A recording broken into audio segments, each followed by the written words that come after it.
This is WFYI News Now. It's June 5th, and I'm Abriana Herron. On today's show, Indianapolis will host the U.S. Olympic swimming trials again in 2028.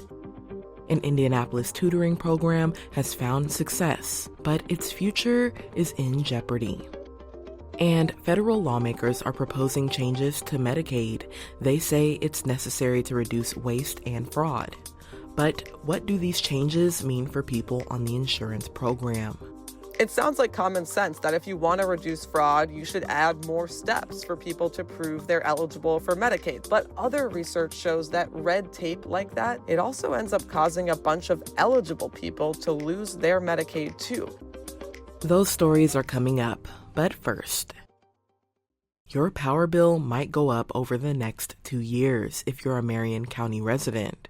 The utility company AES Indiana, formerly IPL, says it filed a rate review with the state. In it is a request to increase its rate for residents by 13.5%.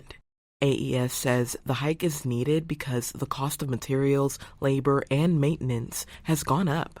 It also says the money would help fund reliable service during storms and stronger infrastructure.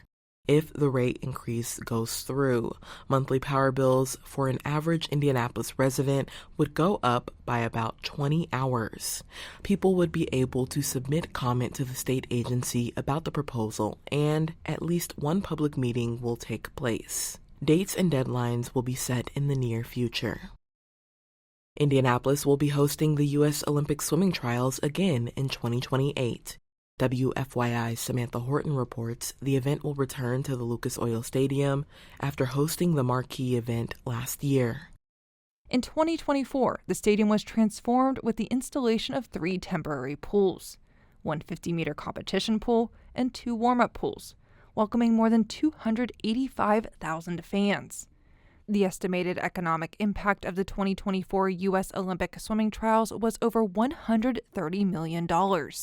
Indiana Sports Corps President Patrick Talty says the success felt throughout the city makes him excited to bring it back. This is probably the epitome of our mission here in Indianapolis. We drove economic vitality by showcasing our downtown and driving record crowds to our restaurants and hotels. With 3 years to plan, officials say the biggest challenge will be to top the bar set in 2024. I'm Samantha Horton. An Indianapolis tutoring program found results for struggling young readers since 2023, but the program's future is in jeopardy. From WFYI's Education Desk, Rachel Fredette has more. The Circle City Readers program began in 2023. It started with federal funds from the American Rescue Plan, but that money dried up. 10 schools participated this year and delivered dedicated reading instruction to more than 500 children from kindergarten through 3rd grade. Tutors in the program, like Bridget Kennedy, say its impact shows in student progress. When they started this year, they didn't know the letters in the alphabet, they didn't know the sounds associated with it, and we're now blending words. Program and city leaders are seeking new ways to continue that work. The City-County Council will vote soon on whether to continue funding the program. I'm Rachel Fredette. And for our final story today, House Republicans passed a bill that includes some deep cuts to Medicaid. Now, a new pair of academic studies offers further insight into Medicaid's impact on people's lives. So, as the bill heads to the Senate, what's at stake if these major Medicaid reforms make it through Congress? Side Effects Public Media's engagement specialist, Lizzie McGravy, spoke with Leslie Walker about that. Walker is a producer with the health policy news organization Trade-Offs. So congressional Republicans want to save taxpayer money by making major changes to Medicaid. Can you briefly walk us through what is even being proposed here? Sure. So the bill that just passed the House includes something like 20 different changes to Medicaid. Many of them would make it harder to get on the program and to stay on it. For example, one of the biggest changes requires adults under 65, with a few exceptions, to either work, volunteer, or go to school at least 80 hours a month to qualify for Medicaid. By some estimates, all these reforms added together would save the feds about $800 billion over the next decade. But they would also lead to about 7.5 million people losing their Medicaid. Right, so these changes may save hundreds of billions of dollars, like you just mentioned, but there's new research that suggests that there are some pretty costly concerns here, right? That's right. So, a working paper recently published by the nonpartisan National Bureau of Economic Research offers the strongest evidence we've seen to date that Medicaid coverage can save people's lives. So, that, of course, is raising some concerns and questions about what could happen if this bill becomes law and causes more than 7 million folks to lose this coverage. So the paper's authors looked at what happened after the Affordable Care Act passed, allowing states to extend Medicaid to more people. Some states, of course, chose to expand their Medicaid programs, others did not. Those that did, the researchers find, saved almost 25,000 lives between 2010 and 2022. And people who got this new Medicaid coverage were about 21% less likely to die than folks who did not.